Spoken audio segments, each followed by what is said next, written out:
अगर आपने मेरे चैनल को अब तक सब्सक्राइब नहीं किया है तो इस लाल बटन को दबाकर सब्सक्राइब ज़रूर करें और बगल में इस बेल बटन को ज़रूर दबाएं जिससे कि आपको आगे आने वाले सारे वीडियोस का अपडेट मिलता रहेगा। आज मैं आपको बताऊंगी यूपी और बिहार की एक बहुत ही फेमस डिश की रेसिपी और ये है दाल भरी पूड़ी। इसे आप दो मेन इंग्रेडिएंट से झटपट बनाकर तैयार कर सकते हैं। मैं इस रेसिपी की क्रेडिट अपने मदर इन लॉ को देना चाहूँगी जिनके गाइडेंस में मैंने आज ये रेसिपी बनाई है।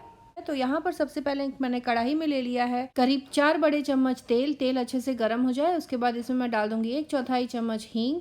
1 टेबल स्पून यहाँ पर मैंने मेथी के दाने ले लिए हैं जिसका बहुत अच्छा टेस्ट आएगा इसमें। मेथी के दानों को अच्छे से भून लें। उसके बाद इसमें मैं डालूंगी 7 से 8 लाल सूखी मिर्च।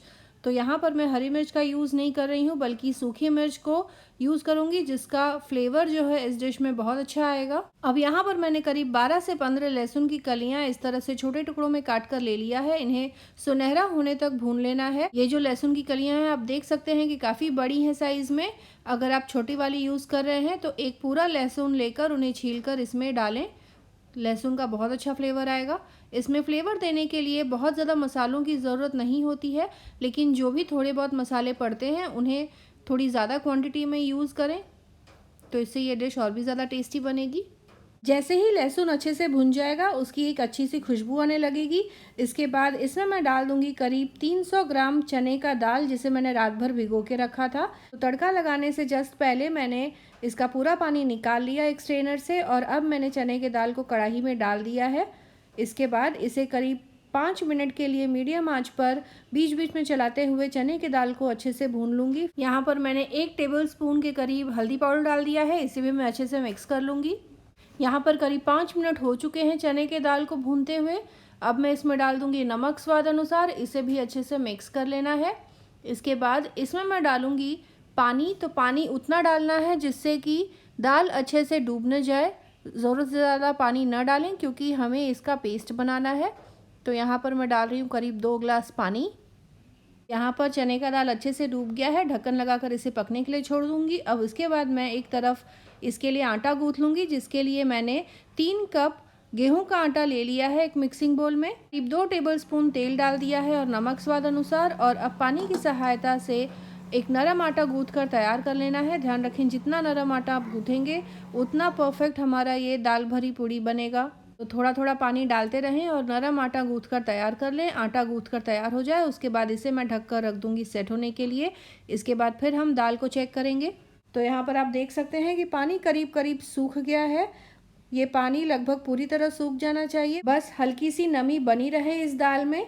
उसके बाद आंच को बंद कर दें और इस दाल को उतना ही ठंडा करें जितना कि आप बर्दाश्त कर सकें। फिर इसे हम क्रश करना शुरू करेंगे। यहाँ पर ये देखिए पानी लगभग सूख चुका है, दाल भी पक गया है। एक बात का ध्यान ज़रूर रखें कि पानी सुखाने के चक्कर में ढक्कन हटाकर दाल को बिल्कुल न पकाएं, नहीं तो ये ठीक से पकेगा नहीं।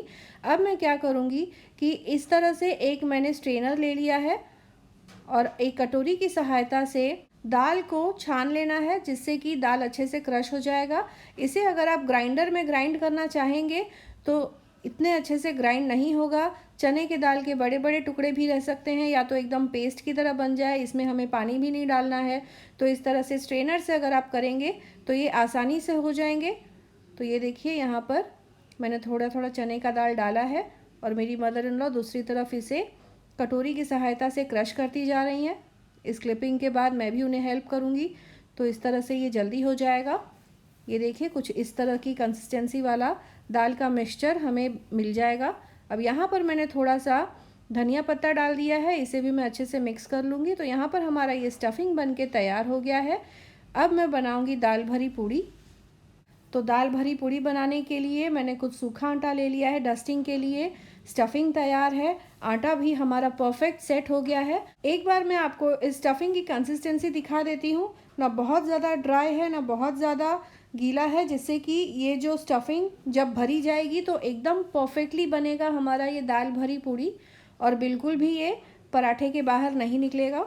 तो इस तरह से आटे के बड़े बड़े लोई बना लेने हैं जैसे हम आलू के पराठे या कोई भी स्टफ्ड पराठे के लिए बनाते हैं। फिर इसे उंगलियों की सहायता से इस तरह से कटोरी का शेप देते हुए गोल घुमाते हुए बीच में गहरा एक जगह बना लें। उसके बाद इस दाल के मिक्सचर का एक बड़ा सा लड्डू जैसा बनाकर बीचों बीच रखें और उसके बाद चारों किनारों से इस आटे को बीच में लाकर अच्छे से स्टफ़ कर लेना है। ध्यान रखें कि स्टफिंग अच्छी मात्रा में डालें ताकि जब हम इसे सेकेंगे तो अच्छे से ये फूलेगा और साथ ही साथ खाने में भी आटे का टेस्ट ज़्यादा नहीं आएगा। चने के दाल के साथ मिला जुला जो टेस्ट आएगा बहुत टेस्टी लगेगा। तो ये देखिए ये स्टफिंग हमारा भर के तैयार हो गया है। इसी तरह से मैं स्टफिंग्स बनाकर तैयार कर लूँगी और फिर हम इसे बेलना शुरू करेंगे। बेलना शुरू करने से पहले उंगलियों से थोड़ा सा इसे फैला लें ताकि इसे आप आसानी से बेल पाएँ। ये देखिए कुछ इस तरह से। और इसके बाद बेलन की सहायता से हल्के हाथों से चकले पर लेकर इसे बेल लेना है। जब मैंने बेलना शुरू किया तब तवे को गर्म होने के लिए रख दिया था। आप पराठे को भी देख सकते हैं कि स्टफिंग तक बीच में से नज़र आ रही है, यानी कि ये जो पराठा है अच्छे से बेला जा चुका है। इसका जो लेयर है आटे का एकदम पतला है, परफेक्ट बना है। इस तरह से गर्म तवे पर डाल के मीडियम आंच पर दोनों तरफ से सुनहरा होने तक सेक लेना है। एक तरफ से थोड़ा सा ये सिक जाए, ये देखिए बबल्स उठने लगे हैं, तो इनको मैं पलट लूँगी। पलटने के बाद तेल से थोड़ा सा ग्रीस कर लेना है पराठे को। दाल भरी पूरी एक और तरीके से बनाई जाती है कि आप स्टफिंग को अच्छे से स्टफ़ कर लें, उसके बाद हाथों से ही थोड़ा सा फैला लें जिस तरह से मैंने आपको बताया था, और उसके बाद इसे तवे पर ज़रा सा सेक लेना है। पूरी तरह इसे न पकाएं, ज़रा सा सेक लें और उसके बाद कढ़ाई में तेल गरम करके इनको डीप फ्राई करके भी बनाया जाता है। यहाँ पर कम तेल में अगर आपको बनाना हो तो इस तरह से पराठे के रूप में भी दाल भरी पूड़ी को बना सकते हैं। तो इस तरह से दोनों तरफ से सुनहरा होने तक इस दाल भरी पूड़ी को सेक लें और ये देखिए काफ़ी अच्छी तरीके से ये सिक जाता है, अच्छे से फूल जाता है। तो परफेक्ट दाल भरी पूड़ी यहाँ पर बनके तैयार हुई है। आप इसे बनाएं, सबको बहुत पसंद आएगा। ये देखिए एक झटपट दाल भरी पूड़ी हमारी बनके तैयार हो गई है। इसे आप अपनी मनपसंद सब्ज़ी या चटनी के साथ सर्व करें, बहुत टेस्टी लगती है। तो आप इस रेसिपी को ज़रूर ट्राई करें और कमेंट करें अपने एक्सपीरियंस के बारे में। आप इस रेसिपी को अपने दोस्तों से और रिश्तेदारों से ज़रूर शेयर करें